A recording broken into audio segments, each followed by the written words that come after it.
awfully tight. Difficult to tell if he stepped out before the ball got there. Wait, does that foot hit the ground? I can't. Let's see. Dean Blandino is with us. What'd you see from those angles so far, Dean? Yeah, a couple of things. They're looking to see if that left foot actually touched the sideline before he touched the pass. You're going to watch that left foot. Is that in or out of bounds? And then, obviously, after he controls the pass, does he get a body part down, which it looks like he does. But if that foot's out and then he touches it, we've got an illegal touch, and that would take the completion away. That's the big question right now. Yeah. And again, if he steps out unprovoked, like Dean's saying, it's illegal touching. He can't be the first to touch the ball. If he were to catch, I believe if he were to catch a tip ball, he'd be okay. But in this case, he's the first one to catch it from Carson Strong, and it was difficult to tell there if he had stepped out before the ball arrived, though. Yeah, Dean, I don't know if you're still with us. Based on the views that you've seen so far, let's get the call here. After reviewing the play, the ruling stands. First down. I was going to say, probably nothing that would have been definitive enough to overturn. Yeah, I agree with the ruling of stands. You know, we had the play earlier. We didn't think it was clear and obvious, and they overturned it. This one, not clear, and stands is the correct ruling. So it's a first down for the Wolfpack at the Utah State 15. And again, Pack threatening a score here. 21 unanswered points. All have come from Carson Strong and Romeo Dubs.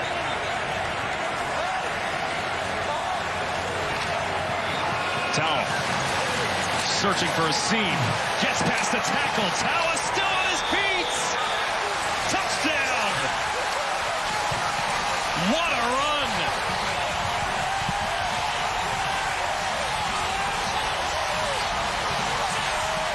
That is a physical 15-yard touchdown run for Toa Taua. We heard countless times over the course of the week how much this staff loves Toa Taua and how they want to get him carries. You see that collision right there?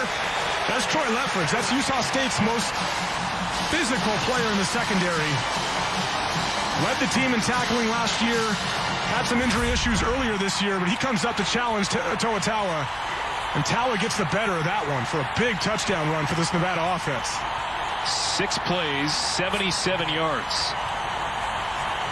And I know it's been described multiple times as an air raid, and they may have air raid concepts in there, but they have a stud at running back with Toa Taua. I'll tell you what they have. Like, oftentimes, you know, there's air raid concepts in their passing game, but there is a mentality that we will line up and we will go run splits with our offensive line. We won't spread things out too much, and we will try to pound the football if you ask us to do that. That's exactly what they did right there. Extra point is good.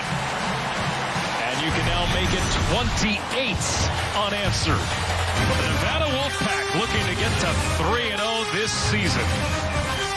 Taua's second touchdown this year.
28-9 now.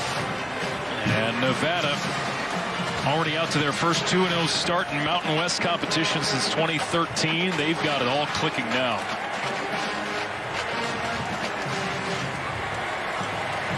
Troy Leffert. Jalen Warren tried to dive for it. And I wonder if this is the time of the game you just try to keep the offense on now. Yeah, I understand the decision. You think you're getting pressure. You think it's going to be man-to-man, so you're hoping to get kind of a pick route to the running back, kind of on a swing route, and hoping he can get extra yards.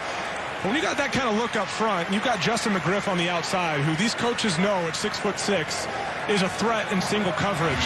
At some point, you got to let one of those guys make a play down the field, whether it's Savon Scarver, Justin McGriff, Devin Tompkins. You've got to cut it loose and keep this defense honest. Haven't called any of their names. Oh, muffed punt. Might this be a break for the Aggies? And the first mistake for Romeo Doubs, who has the ball.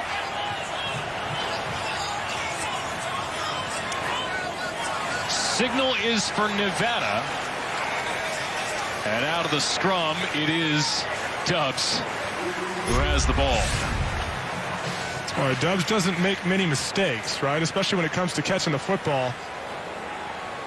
Takes his eyes off it just a second. On the field is a fumble recovered by the receiving team.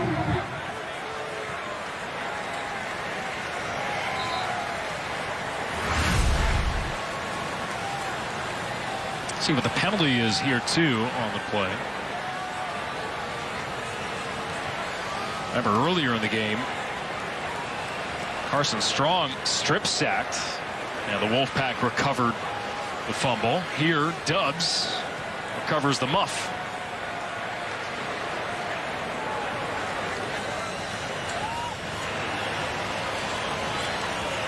Two hiccups, but it appears that both are going to go the way of the Wolfpack.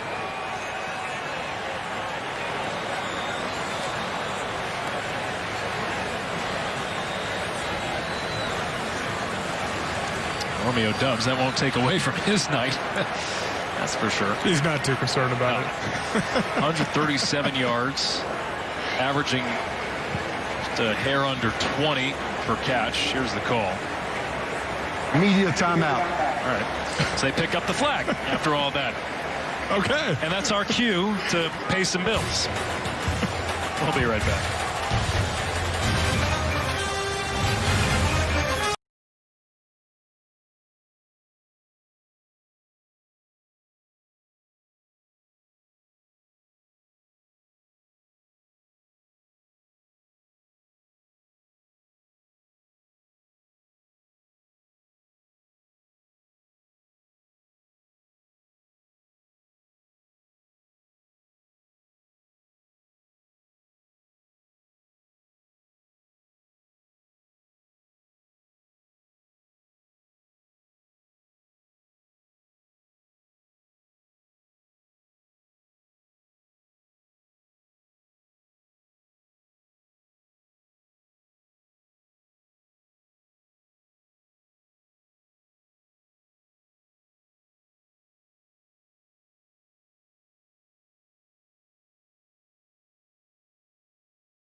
Back in Nevada, and just like some other current events, you don't know what the next twist in the plot might be.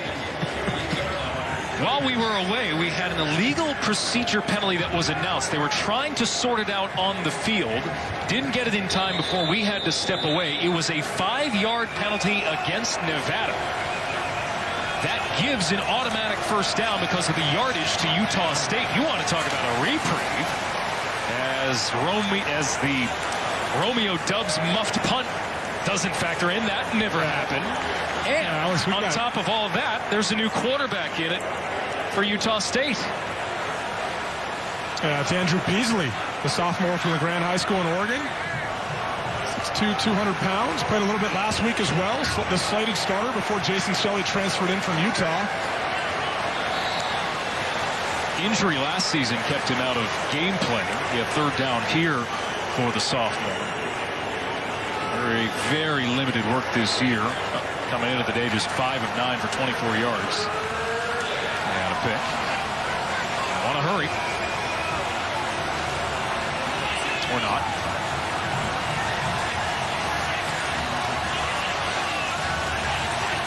Nevada trying to get organized on defense.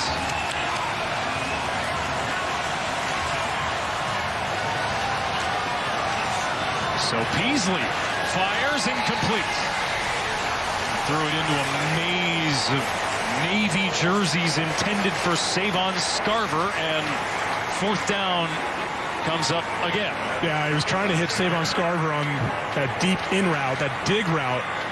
In order to do that, got to get it up and over that defender at the second level. Just a little bit short. It looked like Savon Scarver had a window to get to as well, but I would imagine there's some, for Andrew Peasley, it's got to be getting warmed up a little bit, get his legs under him a little bit. This will be fair caught at the Nevada 25 by Charles Ross. Sunday on Fox, the Panthers take on Patrick Mahomes and the Chiefs, while the Raiders square off with breakout rookie quarterback Justin Herbert and the Chargers. Check your local listings for the game in your area. I'd say hard luck, Justin Herbert, based on the way he's played. Really? How about that, huh? After his Oregon career, being as drafted as high as he was, I think there were some people that had questions of him coming out of Eugene, saying, I didn't see him play at as high of a level as I expected based off his physical attributes. I mean, he's been arguably one of the most impressive quarterbacks in the league the last few weeks. Carson Strong back to work. It's an incomplete pass intended for Justin Lockhart. Didn't have a white jersey nearby. Second down.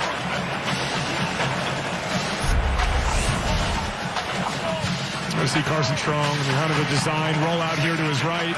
Got Cole Turner in front of him, giving him extra protection. Just a little low out in front of Justin Lockhart for a throw tonight. He hasn't missed many of them now. He's a 75% passer on the year, but leaves that one a little ahead of Justin Lockhart.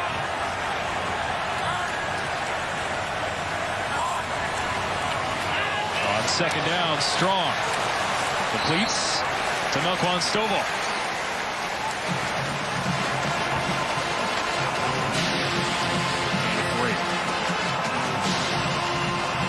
Excuse me. And up 3rd and 2.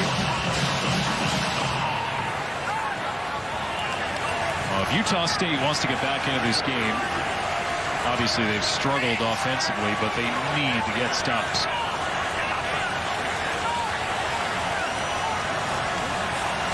Last 3 Nevada drives have all ended in touchdowns. 3rd and 2. Incomplete pass intended for Torrey Horton. And it brings up 4th down. Will we see them go for it again? That would be an aggressive move at this point in the game, kind of back in your own territory. But at 4th and 2, it looks like Jay Norvell is going to like to kick this thing away. Strong, just for reference, 3 for 3 for 26 yards on 4th down. 4th down, yeah. 3 first downs and a touchdown for Nevada. Not bad. We'll boot this one away. End over end, a rugby-style kick. Takes the Nevada roll to the 26-yard line. Utah State back to work after a 41-yard punt.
players in program history, Jordan Love, and that's the task for Utah State. You look at what he was able to accomplish there.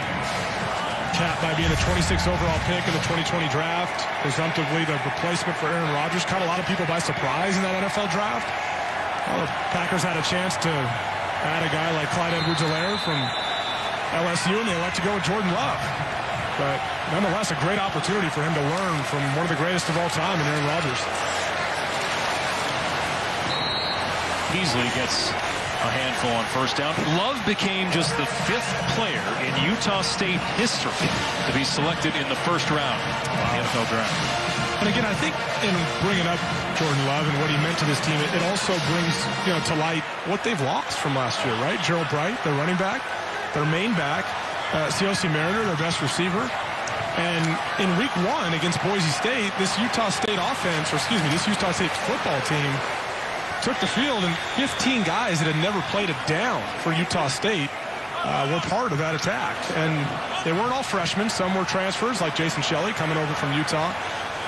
But Gary Anderson knows this is a process, right? He's in year 2, and he's got his work cut out for him here. And especially in a year like this in 2020, hasn't had the time to really break these guys in. So teams that have more continuity, like a Nevada offensively, where they've had this staff in place now for their 4th year, there's an obvious advantage, coming into games like this.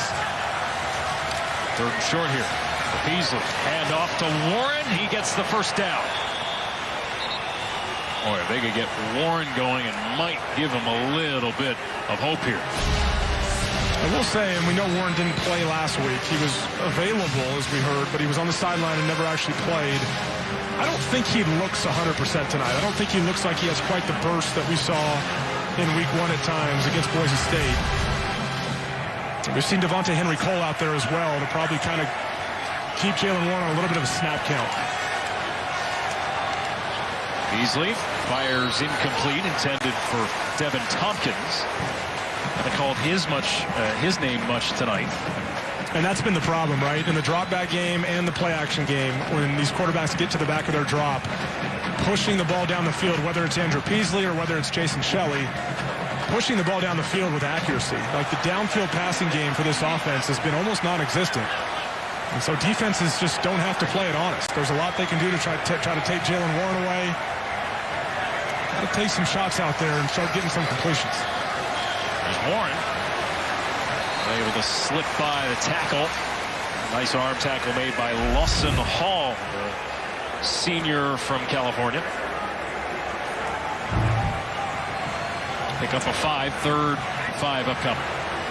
The staff on Utah State was also looking forward to seeing their offensive line respond after last week against San Diego State. They look at San Diego State's defensive front like a defense playing a triple option attack. It's such a different way of playing football that San Diego State does. They move their fronts around so much. They stem defensive linemen. They have all these exotic-looking fronts, and it's tough for an offensive line. So they were looking at this as being a little more of a traditional look.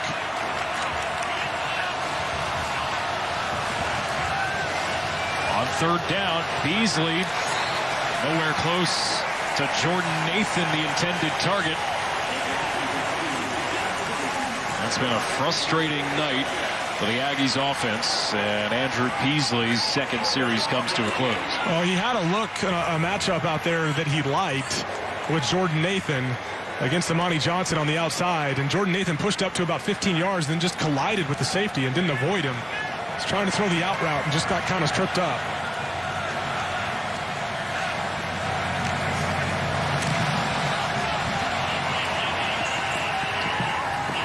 This will bounce and roll down to the 10-yard line. And a punt.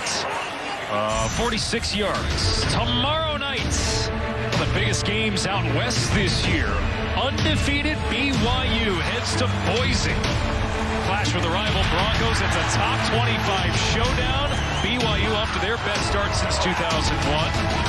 Zach Wilson, Heisman contender. Boise State. Potent offense. They're 5-0 at home against BYU all time. 9:45 p.m. Eastern tomorrow on FS1. Well, how about Kalani Sitake's squad, BYU, and what they've been able to do, especially Zach Wilson, you referenced him. 528 yards a game and 44.4 points per game. They have been so explosive offensively. But this will be by far their best competition in Boise State. They have not played anybody to date that really has given them much of a challenge. So be a good test to see where BYU's at, as well as Boise, too. Undefeated team, too. Hank Bachmeier, their quarterback, has had a good start to the season. They're going to have something to say about that. It's going to be a good matchup. I think for this league, too, they have always a slew of good teams at the top. This year you've got Boise and San Diego State. And this Nevada team, if they can make a statement here, maybe they can crack the top 25 next week. Here's Tawa running downhill. Look out! Tawa finally hauled down inside the Utah State 30 as he rips off a big run. 60 yards. Well, it's a numbers game once again, and when Carson Strong turnarounds and hands it off, he likes what he sees on the defense. And it's the one-on-one matchups out in space that the running backs have to win. And that time, number 33, Kevin Metzenheimer from the Utah State defense comes up and tries to make a tackle and just sees a nasty stiff arm from Toa. They're still going with Justin Lockhart getting 7 on first down. I also credit on a play like that these receivers on the outside. Now remember, this is an air raid offense, right? Or we're led to believe. So it's air raid personnel. And these receivers on the outside, they are blocking physically, because big truck plays like that in the run game, they only happen if your receivers are willing to block people down the field. And every receiver in that play had their hands on a defender to spring Toa loose for a big game. If the route wasn't on before, the way Nevada has sprinted away here.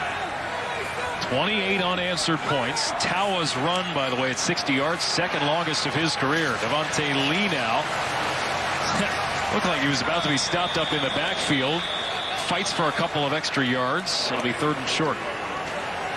Yeah, a lot of 3-man fronts so far for Utah State, meaning you'll see here 3 guys up on the line of scrimmage. And those players, those linebackers at the second level are 3 to 4 yards off the ball, and they're not coming downhill. That ball is handed off. So it's not difficult for this Nevada offensive line to get and cover up those defensive linemen. And you're looking at easily 3 to 4 yards a clip on plays like that that don't really look very valuable for the Nevada offense.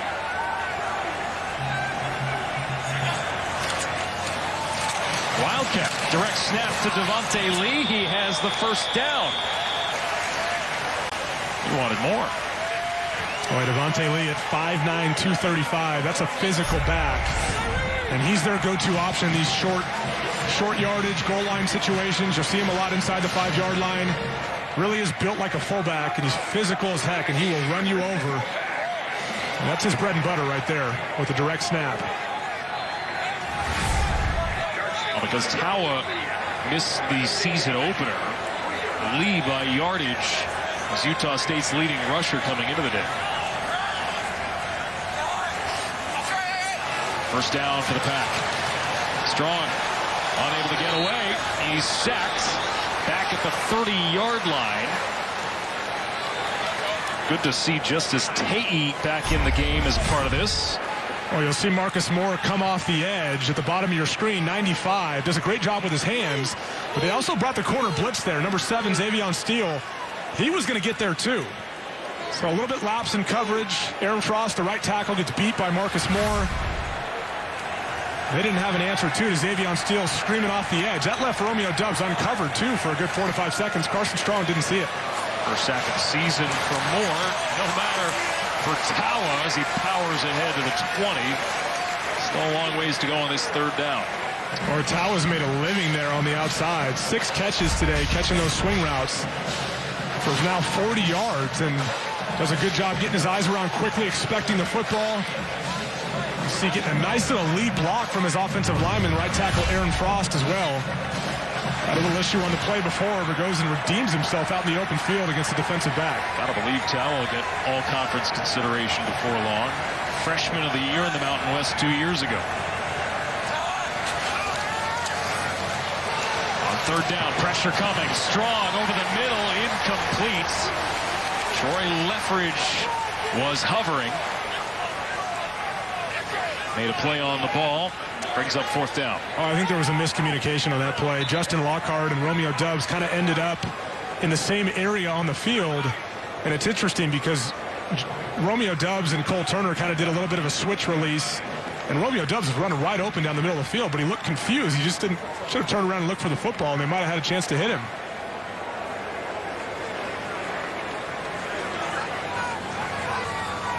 Yeah, they're talking to each other there. Something didn't seem right. They ended up in the exact same spot. 37-yard try for Brandon Talton, and it's good. And now he is 4 for 4 this year. Tawa's run set it up. A 60-yard ripper. 31-9.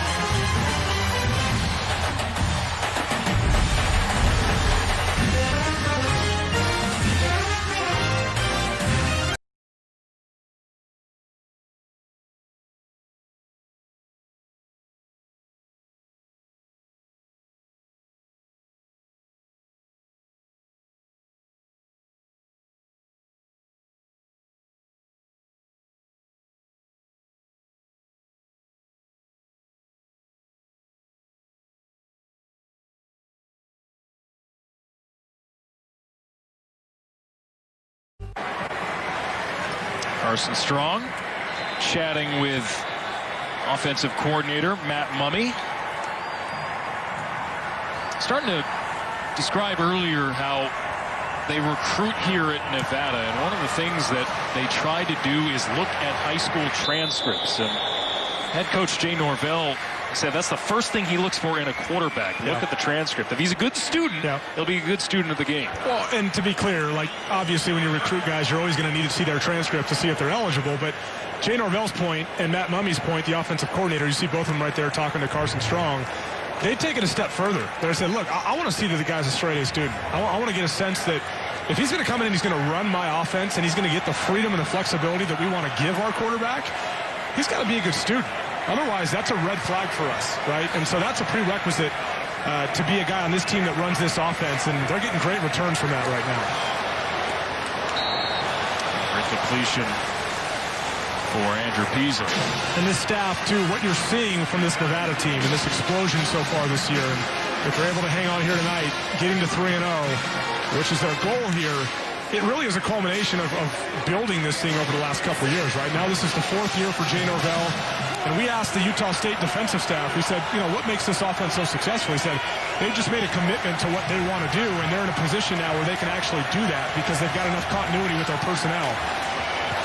And so for Jay Norvell being 20-20 as a head coach so far at Nevada, winning 7 regular season games each of the last 2 years, you really feel like this year, what we've seen so far, that things are really starting to come together for this program under Jay Norvell. Got some trivia for you. When was the last time Nevada started the season 3-0? I'm going to go ahead and guess 2010. Yeah. How about that, huh? Colin Kaepernick. 13-1. Almost ran the table in the WAC.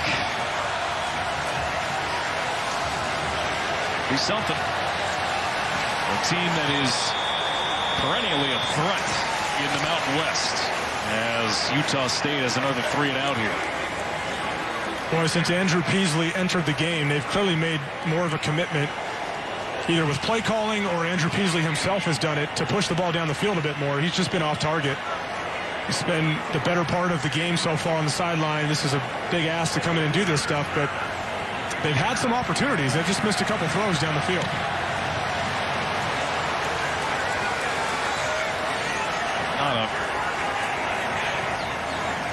Great punt, but it'll take a Utah State roll down to the 28. Rocket Mortgage, built for success.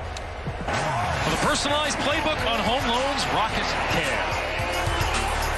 Well, that nice little stiff arm by To'otawa in the second half. He set some big chunk plays set up by the nice blocking down the field from the wide receivers.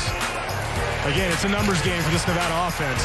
Carson Strong sees what he likes. He's going to turn around, hand it off to To'otawa, and he's consistently won those matchups in the open field against the secondary of Utah State. A nice physical runner that's got plenty of burst in the open field, too. A great weapon for this offense. Strong continues to be dynamic, and he continues to find receivers. Cole Turner on another first down. And again, we've mentioned this before, but these guys on the outside for Nevada, paired with their quarterback, It's far too talented of a group to let Carson Strong just sit back there and assess this thing like he has. Now, I'm not sure what the answer is for Utah State, because if you start bringing pressure and sacrificing coverage on the back end and adding linebackers in the blitzes, now you put guys on an island with guys like Romeo Dove and Cole Turner, and that's a big ask too. So, again, what we're seeing on display is just the threat that Nevada possesses, both from their air raid passing scheme and having the right personnel mixed in, and their willingness to turn around and give the ball to a stud like Toatawa. It is a potent offense. It's been on full display tonight. And you got a third stringer, Avery Morrow, who just ripped off 18. Freshman. As Lockhart reels in this grab, and the Wolfpack are just pouring it on now. You know, one of the tenets of this offense, too, when Jay Norvell arrived and hired Matt Mumme as his offensive coordinator, they said, you know, we sat down and we talked about our philosophy, and we knew we'd have some good passing concepts built in, air raid passing concepts, but we got to make a commitment to running the football, and they've clearly done that. It's been really impressive. End of the third. And Nevada is pouring it on. 31 unanswered points as they look to get to 3-0.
FS1 College Football is sponsored by Rocket Mortgage.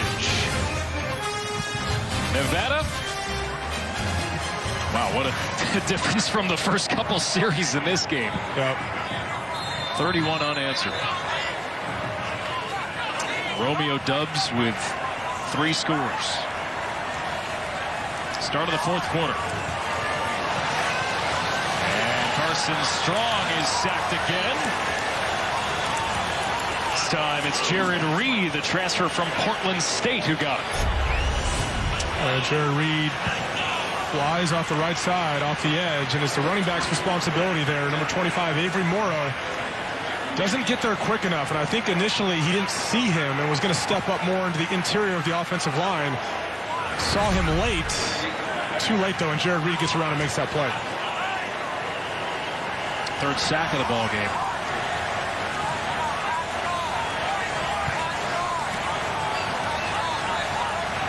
Third and 8. Play clock winding down. And I don't know if Strong got it off. Stovall makes the catch here. Utah State arguing that timer had run down. Let's see. Might be something else to put here. Prior to snap, delay game, number 12, offense. After the snap, late hit, unnecessary roughness, number 51, defense. 15 yards from that spot, automatic first down. That's an after-the-play penalty, so those will not offset, obviously. And they'll both be applied. And Nevada will hang on to the football. You know, Alex, tonight as we watch Utah State's approach here, there's been the more teams around the country that adopt this kind of air raid scheme and this air raid philosophy, there's been a movement defensively to not pressure as much, right? Sit back, drop 8, drop 7, rush 8, or rush 3, or rush 4. And we've seen it work quite a bit. Like against Mike Leach teams, we've seen it work. Now, he's down at Mississippi State. LSU elected to play him a lot of man-to-man in week 1. And with KJ Costello down at Mississippi State, he tore him apart. But when he was at Washington State, teams did that quite a bit. Washington, Cal did that to him and gave him a ton of fits. The problem is most teams can't run the ball like this that have that air raid philosophy. And so if you're going to do that, if you're going to be light in the box, if you're going to drop guys into coverage, if you're going to have 3-man fronts, you know, most teams don't have a back like this in Toa and an offensive line that's willing to cut their splits down and be physical in the run game. And that's what makes this offense in this conference so unique, right? Yes, there's air raid pass principles, but, you know, it's funny because Jay Norvell kind of laughed. And, again, I mentioned run split, so we're talking right here, right? These are maybe 2 to 2.5 yards. A lot of air raid teams spread those out to well over 3 yards because they want to widen the field and make it longer for pass rushers to get to the quarterback. They want to make more angles for the pass rushers because it's all about passing the football, and you're kind of willing to give up running the football. And so that's what's really interesting about this team. And asking Jay Norvell, hey, you know, you guys got the air raid label that people love to talk about, yet you guys are willing to run up and pound the football. And he just laughed. He said, look, you guys call it the air raid thing all you want. What I call it the Nevada offense, right? That's what we're going to do. And we mentioned last week, 27 passes, 27 runs. It's a mentality. If you can master the passing game the way they have and still have a willingness to line up and do it, you can change the way people think in 2020 about defending the air raid, which has been a lot of drop 8 and rush 3. Strong to the sideline, overthrows Dubs. Well, that's the dimension for Nevada that maybe will vault them into the conversation in the Mountain West. Yeah, again, I mentioned, you know, Boise State being a heavy favorite as we're going to get another chance here on, see if they'll go for it here on 4th down. Boise State being the favorite, and teams like Nevada, Wyoming, San Diego State feeling like they can vie for a Mountain West title. No divisions this year. They'll just take the top 2 teams in the conference, and they'll do it based off winning percentage because not every team's playing the same amount of games. Tawa already over 100 yards. And again, the 4th down conversion. That's their 3rd of the night. When you've been this efficient offensively, why look to your punter on 3rd down? Well, excuse me, on 4th down. And you've got a guy in Carson Strong that is willing to not force it, not make mistakes. Been very patient, taking what the defense gives him, willing to dump it out in the flat to Toa. Playmakers on the outside. And like we see just now here on 4th down on 4th and 2. Once again out to Toa in the flat, who's done an excellent job catching the football tonight. Beg your pardon, it is the 4th conversion tonight on 4th down.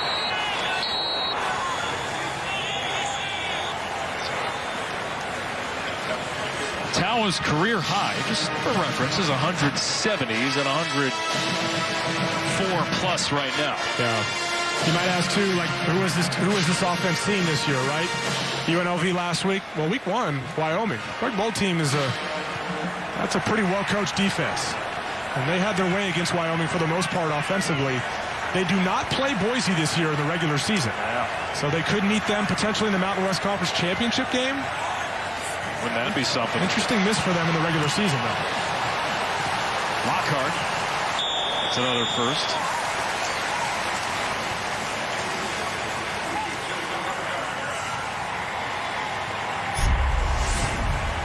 Nice easy throw and catch out in the flat. Carson Strong to Justin Lockhart, who we again referenced has had a role that's increased significantly in the absence of Elijah Cooks, one of their best receivers from a year ago, who continues to be out with an injury. And I mentioned what this offense did against Wyoming just a couple weeks ago. Carson Strong was 75% passer, 4 touchdowns, 0 interceptions. So they have seen a very good defense already this year. It's still 0 interceptions. And Dubs gets cut down in the backfield by Shaq Bond. And now Strong is over 400 yards passing for the night. I think as we get later into the fourth quarter here, you see they're going to give a reverse to Romeo Dubs. Probably, if I'm Jay Norvell and I'm Matt Mumme, I'm probably limiting Romeo Dubs' exposure on the perimeter to hits like that. Yes, this game is not over, but at the same time, like with how this thing has played out, probably limiting how many hits I expose Romeo Dubs to, given how important he is to this offense moving forward. I could pretty much make it over with score here. Strong still buying time and flips it away. Yeah, that's the other difficult part here. We saw Jared Reed come off the edge earlier in this possession and get a sack. But oftentimes we've seen them rush 3 tonight. At times they've added Nick Henninger, who's a little bit more athletic as a linebacker, into the blitz as well, or excuse me, into the pass rush. But right there, you have Justice Tae coming off. These are mostly defensive linemen that are rushing the quarterback tonight. And that's just not difficult for Carson Strong to get away from that pass rush and sidestep some of those rushers. We're not talking about athletic linebackers off the edge. Yes, Justice Tae is a good pass rusher for a defensive lineman, but not hard for Carson Strong to get away. Strong incomplete here, aiming for Lockhart. Bring him 4th down.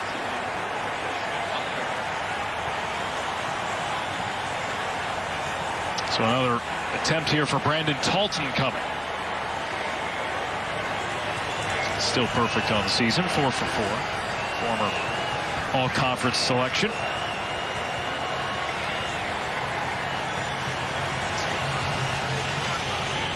Well, the aim is to get this Nevada program that's always been a contender.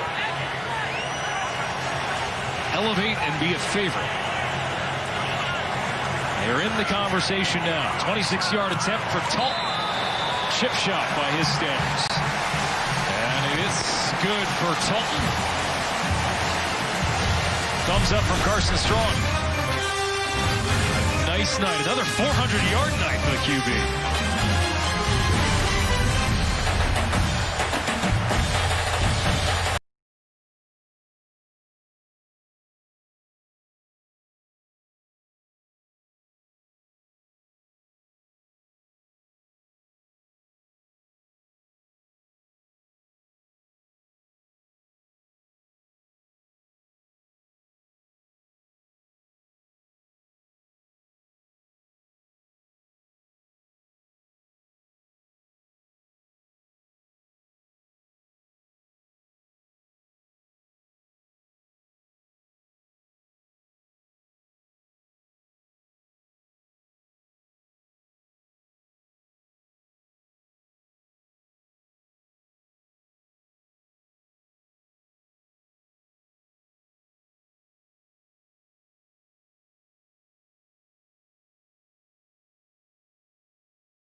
Saturday, the heavyweights are on Fox. Luis King Kong Ortiz battling it out with Alexander the Great Flores. Don't miss the action this Saturday, 8 Eastern on Fox and the Fox Sports app. Mackey Stadium in Reno, and the home team enjoying a comfortable lead. Nevada Wolfpack getting votes in the coaches poll this week.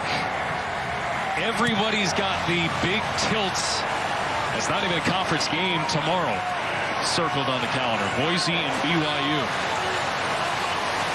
Won't have any bearing on the Mountain West Championship, but massive game in terms of college football playoff implications for BYU. Yeah, we talked about BYU, what Zach Wilson's done this year. This will be their best competition to date by far in Boise State, who's also got a lot to prove as well. And then on the big noon kickoff is Arizona State and USC, the Pac-12 opener. Those are the top two teams in the Pac-12 South. That's a great matchup with two young quarterbacks in Jaden Daniels and Caden Slovis. And then CFP implications. Let's talk about Clemson and Notre Dame. No Trevor Lawrence. How does DJ Uiagalelei look against this Notre Dame team? Can Clemson afford a loss? A lot of great questions for that game. Jason Shelley is back at quarterback, and he gets a rude greeting from Daniel Grigiak.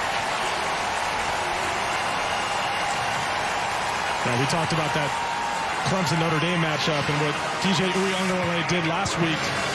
73% of his passes completed, 342 yards and 2 touchdowns. As we see this Nevada defense find a way to get to Jason Shelley, who's checked back into the football game. Credit the sack to Amir Johnson. Some good matchups coming up this weekend, though. Yes. A lot of good ones. I wonder for Clemson, if they do falter, how much weight will be given to the fact that Trevor Lawrence is not available? Sure. Pitch to Devin Tompkins. I mean, you want to talk about a hypothetical. If Clemson were to lose this game and then win out the rest of the year, it's going to bring those questions of, well, they got one loss to Notre Dame, and let's say Notre Dame owns up losing one game to Clemson in the ACC championship game. What happens every year in the SEC? You know, early on, Alabama or Georgia, one loss, and then you come back, you win your league, and it's as if nothing happened.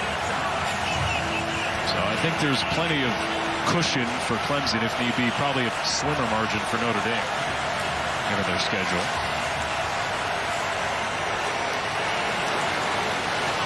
Shelley stepping up. And duck out. 4th down. Out west here this weekend, San Jose State. Great story in the Bay Area as well. They're 2-0 in Mountain West play. They take on San Diego State, one of the favorites to win the Mountain West. They've been a really interesting team to keep an eye on this year. Going into the season, I thought they were a sleeper team in the Mountain West. 3-22 in the first 2 years under Brent Brennan, and jumped to 5-7 last year in his 3rd year. Need to keep that upward trend going. Fair catch at the 20. And Nevada on their way to 3-0.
Might be a deserved curtain call for Carson Strong. He will likely sit out the rest of this game, but 411 yards, another 3 touchdowns, and 137 for Romeo Dubs. Probably most importantly for this staff, too, comes into the game 230 pass attempts, no interceptions. Add 52 more pass attempts to that total, putting us at 282 pass attempts, no interceptions. #1 in America in that regard. And Nevada has now scored in every quarter they've played this season. One of only 5 teams in FBS football to do that. Toa is not done. And Taua has another dozen to add to his 100-yard rushing night. Boy, his physical style along with, watch this little sidestep here on Elijah Sheldon. How about that in the open field?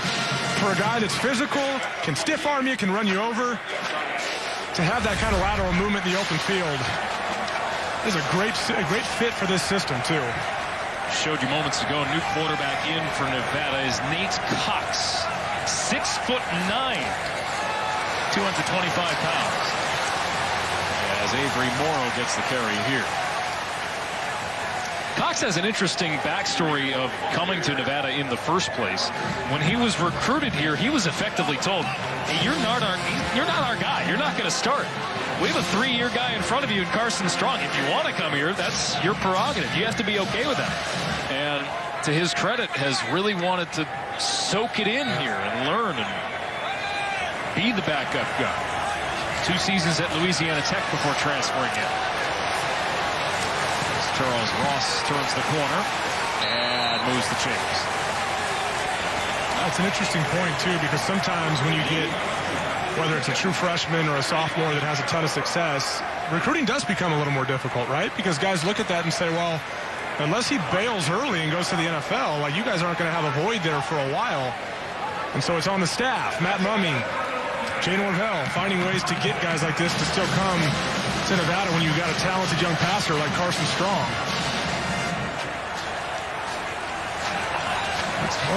Boy, sure is important this year, though. You never know when you're going to lose a guy to testing and COVID and all the stuff surrounding it with protocols. So the depth is really important at all these positions. Honestly, Nevada has been trying their best to be well equipped for that this year with split practices and getting their number 2s reps here. Curious to see how the season pans out for Nevada. They will hit the road next, play at New Mexico. Now, there are some interesting protocols with New Mexico and quarantining. They had to play their first home game on the road in San Jose, so we'll see where that game gets played next week as Cox gets ripped down. A.J. Vaughn puts on with the tackle. Here is the schedule. San Diego State looms large. Yeah, that's the one, right? And 5 remaining regular season games left, 8 total. 9 including the championship game if they get there. And they don't play Boise State in the regular season. Now, if you're Jay Norvell, that's the miss you probably want, right? If I'm not going to see them, I'd rather it be in the championship game. But you look at that schedule right now, San Diego State is a tough football team. But with the way this Nevada team looks, you're thinking that sizes up pretty nicely down the stretch.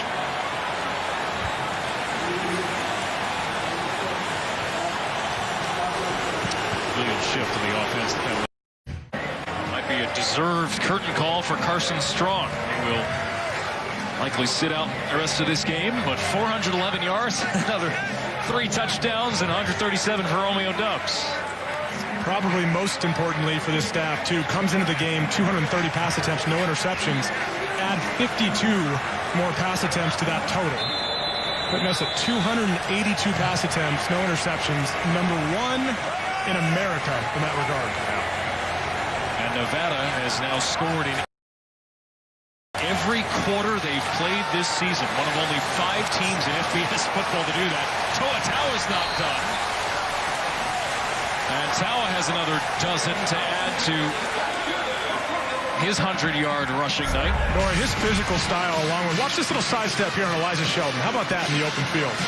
For a guy that's physical, can stiff arm you, can run you over, to have that kind of lateral movement in the open field is a great fit for this system, too. Showed you moments ago, new quarterback in for Nevada is Nate Cox.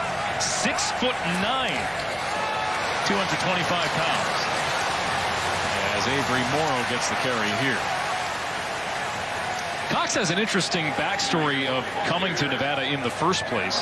When he was recruited here, he was effectively told, hey, you're not our guy. You're not going to start.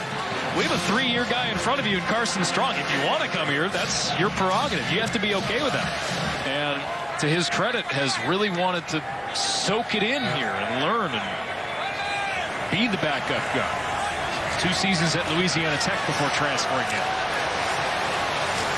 Charles Ross turns the corner and moves the chains.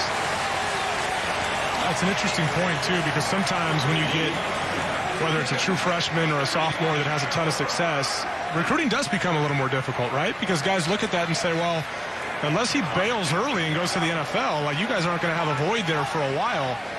And so it's on the staff. Matt Mumme, Jay Norvell, finding ways to get guys like this to still come to Nevada when you've got a talented young passer like Carson Strong.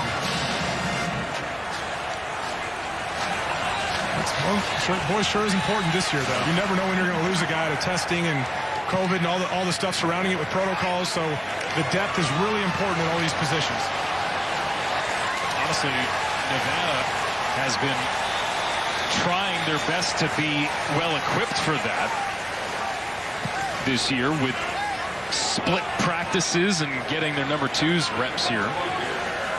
Curious to see how the season pans out for Nevada. They will hit the road next, play at New Mexico. Now, there are some interesting protocols with New Mexico and quarantining. They had to play their first home game on the road in San Jose, so we'll see where that game gets played next week as Cox gets ripped down. A.J. Vaughn puts on with the tackle. Here is the schedule. San Diego State looms large. Yeah, that's the one, right? 5 remaining regular season games left, 8 total. 9 including the championship game if they get there. And they don't play Boise State in the regular season. Now, if you're Jay Norvell, that's the miss you probably want, right? If I'm not going to see them, I'd rather it be in the championship game. But you look at that schedule right now, San Diego State is a tough football team. But with the way this Nevada team looks, you're thinking that sizes up pretty nicely down the stretch.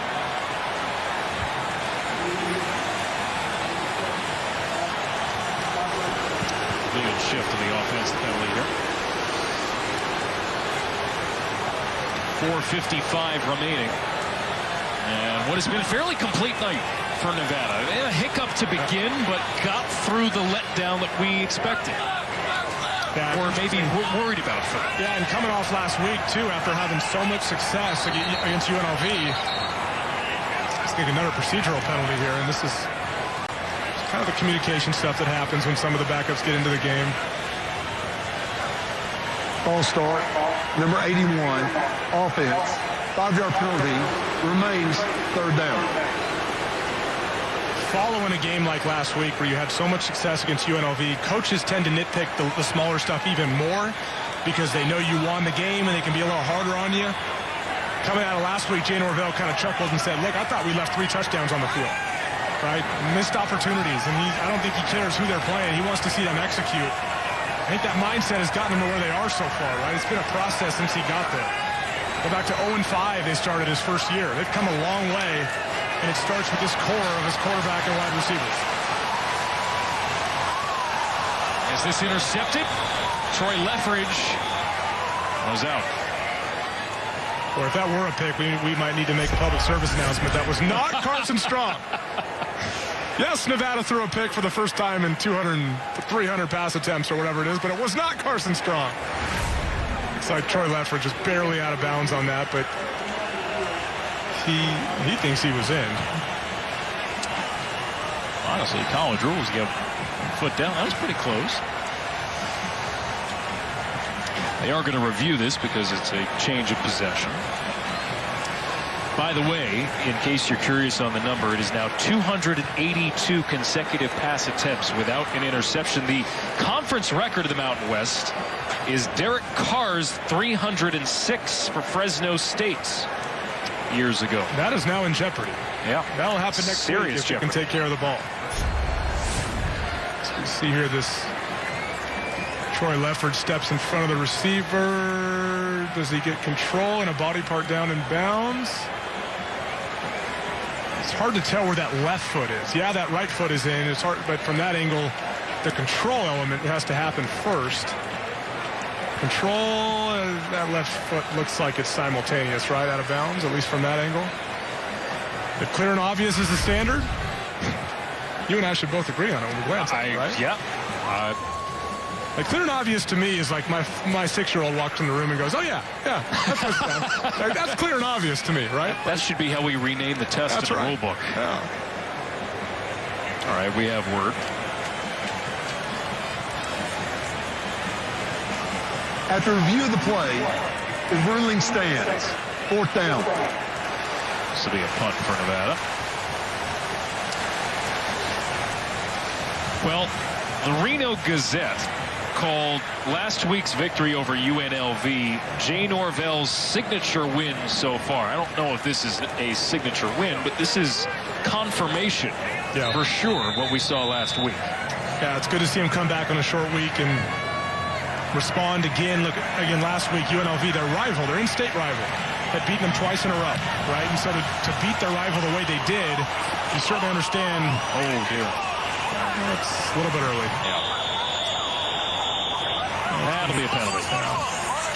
To beat their rival the way they did is important, right, for this program and taking that next step forward. And that was impressive fashion last week. And then on a short week to bounce back with this kind of performance. As you see here, the receiver, Jordan Nathan, returning the kick. That's going to be kick-catch interference. Jamal Bell, true freshman, plays both sides on special teams.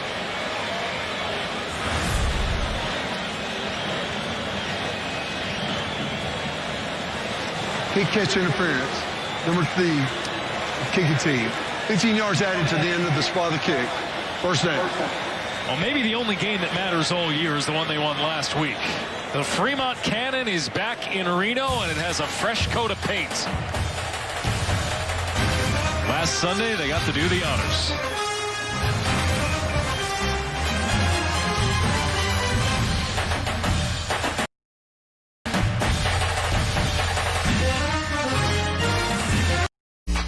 Well, there was no winner last week, so this Sunday, Fox Bet Super 6 is giving you another chance to win $1 million of Terry Bradshaw's money. You can play for free right now.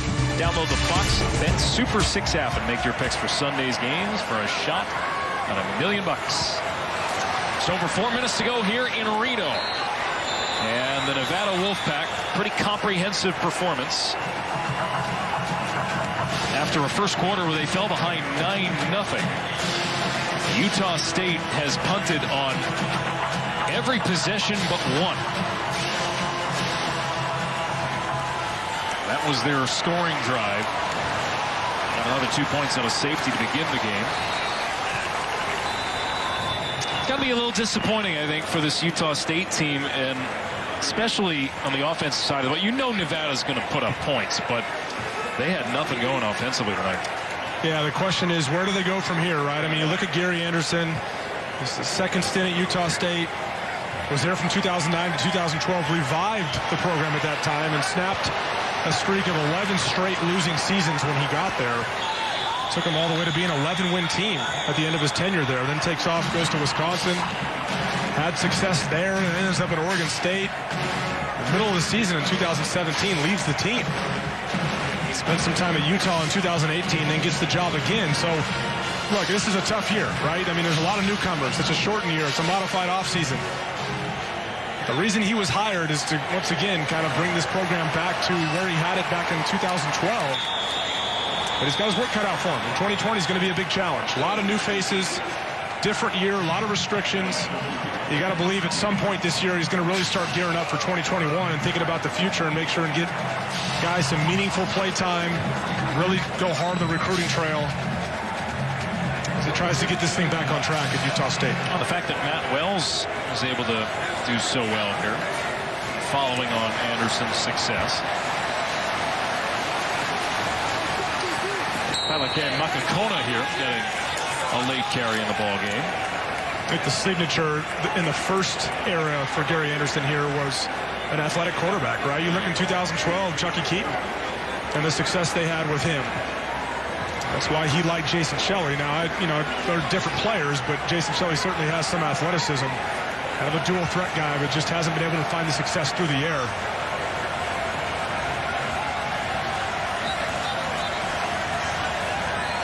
I think they also want to get their quarterback a little bit of confidence here. Jason Shelley seemed to get rattled at times tonight. He has pretty good athleticism. This is off the hands of Justin McGriff. Caught the lone touchdown pass for the Aggies tonight. I think the key thing to remember of Jason Shelley, too, I mean, he's had some success playing the position at Utah, the University of Utah in 2018. Then starting quarterback at that time, Tyler Huntley, gets hurt. He steps in, and now a great defense that year, too, but he steps in and leads Utah to the Pac-12 championship game where they lost to the University of Washington in a defensive battle. But he's had a lot of meaningful experience at, the high Division I Power 5 level. Not to be too repetitive, it's pretty long shadow from Jordan Love that you've got to play in as they'll get a first down here.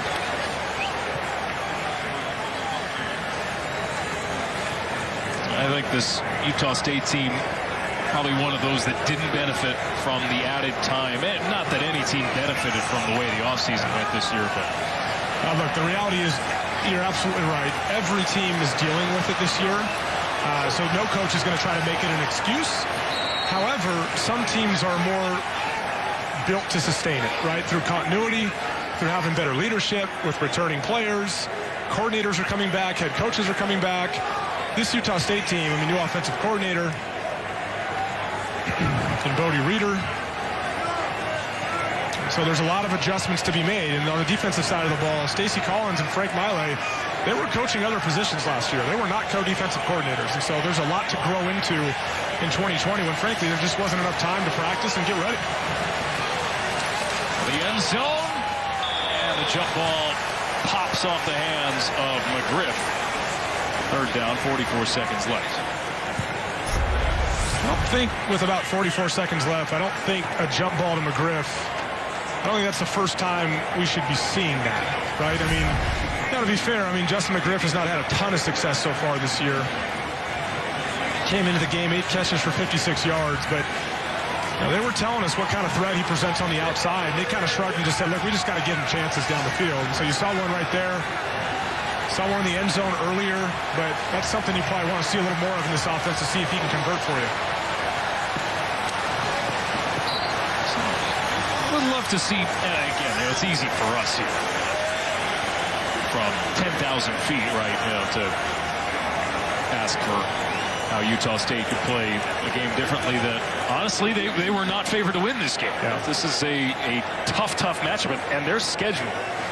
You have faced the consensus probably top 3 teams in the league in the first 3 weeks. Boise, San Diego State, Nevada. That's a tough sled. That's a tough out. There's no question about that. And as far as what could have been done differently, look, we know Nevada. So turnover on downs there for Utah State's offense.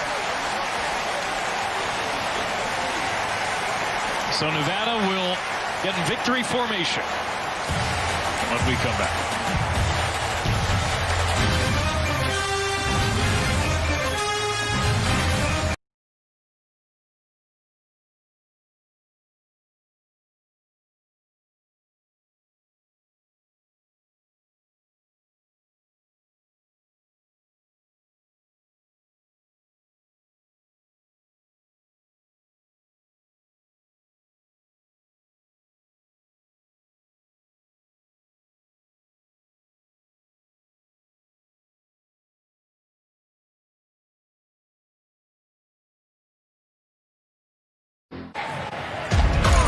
Reminder of the action this weekend on Fox and FS1. Big noon is out west for the return of the Pac-12. Arizona State, USC.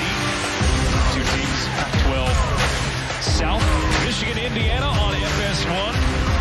Boy, the Wolverines need a bounce back. That's all this weekend. Of course, Boise, BYU tomorrow night on FS1. Huge game out west as the weekend gets underway with a blowout victory for the Nevada Wolfpack. They're howling. First 3-0 start since Colin Kaepernick led them to a 13-1 finish in 2010. Outstanding start so far this year for this Nevada football team under Jay Norvell.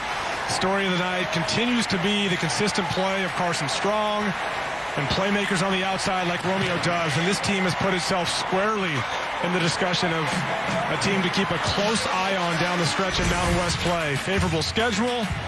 Things are looking up for Jay Norvell's Wolfpack. Keep an eye on it, for sure.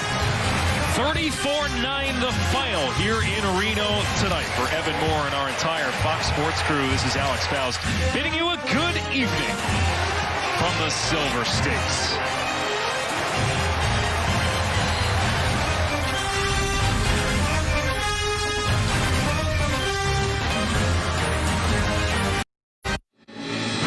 This is the Spring League. All of this. Pro football leagues have come and gone. Meanwhile, the Spring League has been going strong since 2017. Other leagues are buying talent. TSL's developing it. This is the Spring League. 6 teams, 4 weeks, 1 champion.